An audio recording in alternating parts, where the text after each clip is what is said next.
అప్పుడు తరగా ఆ వాసవి స్నేహితులు ఇద్దరు వచ్చారమ్మ. ఎవరు వాళ్ళు అంటే అమ్మవారి స్నేహితులు సరళ సాహితి.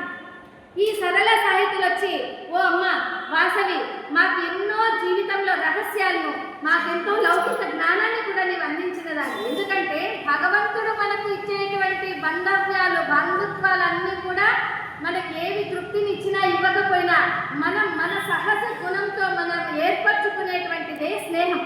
ఇటువంటి స్నేహాన్ని నీవు మాకు తెలియజేసి ఒకే గురుకులంలో మనమంతా కూడా స్నేహితంగా ఒకే విద్యను అభ్యసిస్తూ ఒకే దగ్గర మనం ఆహారాన్ని తీసుకుంటూ నిద్రపోతూ ఈ విధంగా మాకెంతో నీవు జ్ఞానాన్ని ఇచ్చినటువంటి తల్లి, మేము ఇక నీవు లేకపోతే మేము ఉండలేము.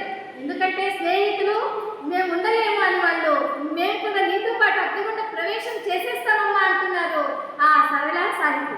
అమ్మవారు అందుకు అంగీకరించలేదు.